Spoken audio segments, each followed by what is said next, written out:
피고인을 징역 23년에 처한다. 비상계엄을 하겠다고 하시는 순간 엄청난 충격을 받았습니다. 제가 대통령님으로부터 받은 서류는 하나도 없습니다. 나온 문 안쪽이 대통령 집무실입니다. 계엄과 관련된 문건을 보거나 받은 기억이 없습니다. 12.3 내란이 성공할지도 모른다는 생각에 의무와 책임을 끝내 외면하고 국민은 실수 없는 상실감과 상처를 입게 되었습니다.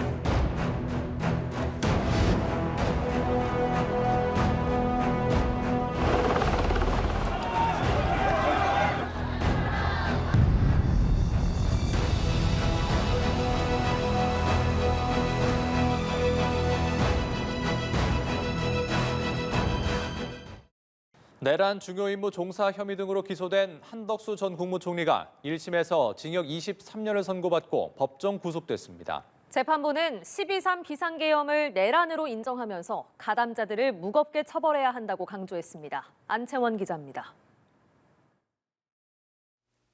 내란 사건 국무위원 가운데 처음 나온 한덕수 전 총리에 대한 법원 판단은 징역 23년이었습니다. 특검구형 징역 15년보다 훨씬 무거운 형입니다. 주문, 피고인을 징역 23년에 처한다. 재판부는 선고 초반부터 12.3 비상계엄을 내란으로 규정했습니다. 국민이 선출한 권력자가 헌법과 법률을 경시하고 내란 행위를 했다는 점을 강조했고, 이는 과거의 내란과는 비교할 수 없을 정도로 위험한 행위라고 지적했습니다. 12.3 내란은 이러한 위로부터의 내란에 해당되는 점에서 그 위험성의 정도가 아래로부터의 내란과 비교할 수 없습니다. 내란 행위를 사전에 차단할 필요가 있고 이러한 목적을 달성하기 위해서는 내란 행위에 가담한 사람들을 무겁게 처벌하는 것이 불가피합니다. 특검이 기소한 한 전 총리 혐의 대부분은 유죄가 나왔습니다. 한 전 총리가 비상계엄의 정당성을 갖추기 위해 국무위원을 소집하고 서명을 받으려 한 행위와 이상민 전 장관과 언론사 단전 단수를 논의한 행위 등이 내란 중요 임무 종사에 해당한다고 봤습니다. 비상계엄 사후 선포문 폐기와 헌법재판소 위증도 모두 유죄로 판단했습니다. 재판부는 한 전 총리가 계엄을 말릴 기회가 있었음에도 한 번도 하지 않았다며 내란 필요성에 동의한 것으로 인정된다고 봤습니다. 12.3 내란이 성공할지도 모른다는 생각에 이러한 의무와 책임을 끝내 외면하고 오히려 그 일원으로서 가담하기로 선택하였습니다. 마지못해 최후 진술에 이르렀어야 국민이 겪은 고통과 혼란에 대해 가슴 깊이 죄송스럽게 생각한다는 취지로 진술하였지만 그 사과의 진정성을 인정하기 어렵습니다. 한 전 총리는 꼿꼿한 자세로 미동 없이 묵묵히 선고를 들었고 이따금 한숨을 내쉬기도 했습니다. 선고 이후 법정 구속에 대한 의견을 묻자 재판부 결정을 겸허히 따르겠다고 짧게 말했습니다. 선고가 끝난 뒤 재판부는 증거인멸을 우려해 법정 구속을 결정했고 한 전 총리는 서울구치소에 수감됐습니다. 연합뉴스TV 안채원입니다. 12.3 비상계엄이 과연 내란이냐, 오랜 기간 이어져온 그 질문에 재판부의 판단은 단호했습니다. 윤 전 대통령의 비상계엄은 국헌문란을 목적으로 한 폭동이었고 권력자에 의해 자행된 친일 쿠데타라며 과거 내란보다 더 엄한 처벌이 필요하다고 봤는데요. 내란을 빠르게 종식시킨 건 국민이라며 찬사를 보내기도 했습니다. 이채연 기자입니다. 한덕수 전 총리 1심 선고에서 형량보다 더 주목을 받은 건 법원에서 12.3 비상계엄을 내란으로 인정할지 여부였습니다. 재판부는 내란임을 분명히 못 박았습니다.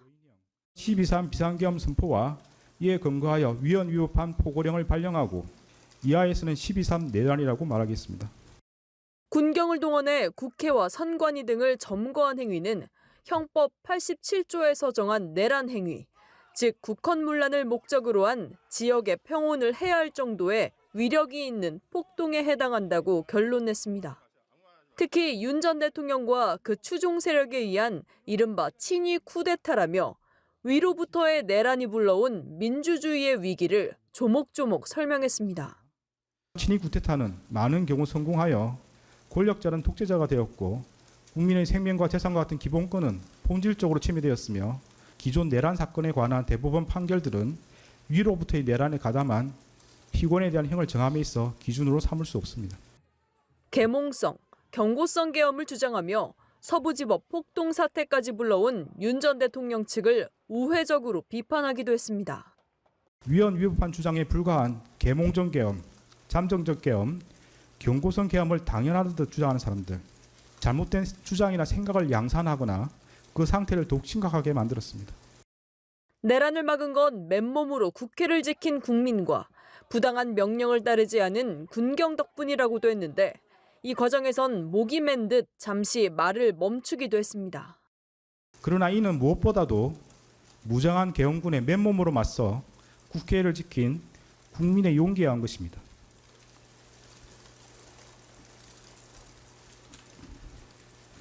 결코 12.3 내란 가담자에 의한 것이 아닙니다. 이 부분은 지난해 4월 윤 전 대통령 파면을 결정한 헌재 선고문과 일맥상통하는 부분이기도 합니다. 연합뉴스TV 이채연입니다.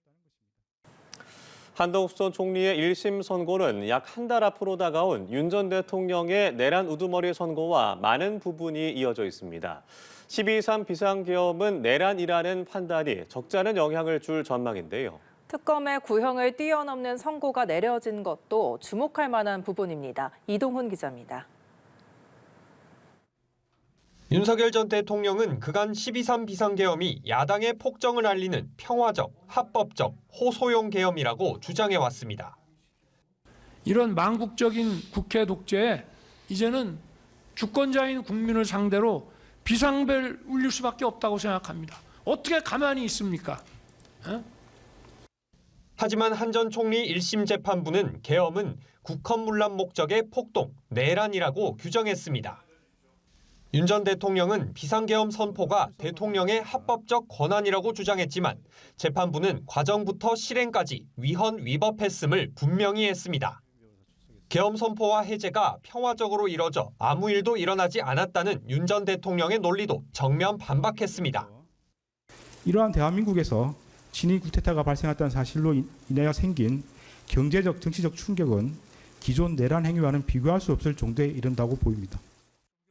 이번 판단은 다음 달 19일 윤 전 대통령의 내란 우두머리 혐의 재판 1심 선고의 중대 가늠자로도 평가되는데 내란으로 인정한 만큼 윤 전 대통령에게 불리하게 작용할 가능성이 높습니다. 혹시라도 내란이 성공하여 국민적 합의로 성립한 현재의 헌법 질서가 폭력에 의하여 무너지게 되면 이를 원래대로 회복하는 것은 대단히 어려운 일이 될 것입니다. 무겁게 처벌하는 것이 불가피합니다. 한 전 총리와 같은 내란 중요 임무 종사 혐의로 기소된 이상민 전 장관도 다음 달 12일 선고를 앞두고 있습니다. 재판부는 이 전 장관이 단전 단수를 소방청 등에 지시했고 한 전 총리도 가담했다고 지적했습니다. 헌법에 의하여 절대적으로 금지되는 언론 출판에 대한 허가 금지에 해당합니다. 그에 따라 이상민은 포고령 발령 후 조지호 호석군에게 전화하여 그 지시를 이행하였고 그 다음 날 그 지시 이행 여부를 확인하였습니다. 사실상 윤 전 대통령과 같은 주장을 하고 있는 김용현 전 장관, 불구속 기소된 박성재 전 법무장관과 추경호 의원 등의 재판에도 줄줄이 영향이 예상됩니다. 연합뉴스TV 이동훈입니다. 윤석열 전 대통령에 대한 첫 법적 판단이 나온 가운데 이번 선고는 신호탄에 불과하다는 해석이 나오는데요. 윤 전 대통령은 올해 상반기 내내 재판을 받을 걸로 보입니다. 다음 달에는 본류 사건인 내란 우두머리 재판의 1심 선고가 예정돼 있습니다. 한채희 기자입니다. 윤석열 전 대통령은 체포방해 등 혐의로 징역 5년을 선고받았지만 아직도 7건의 재판을 치러야 합니다.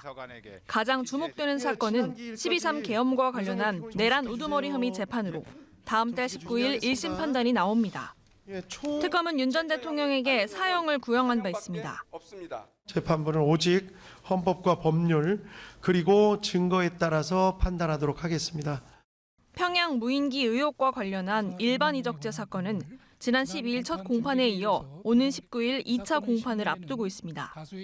윤 전 대통령이 한덕수 전 국무총리의 재판에서 허위 증언을 한 혐의로 기소된 사건도 오는 21일 공판 준비 기일이 예정돼 있습니다. 국무회의 없이 그냥 하려고 그러다가 총리의 건의에 따라서 국무회의를 하기로 했다는 얘기입니까? 그거는 뭐 넌센스라고 저는 말씀드리겠습니다. 내란 특검이 맡은 사건뿐 아니라 순직해병 특검과 김건희 특검이 기소한 재판들도 쌓여 있습니다.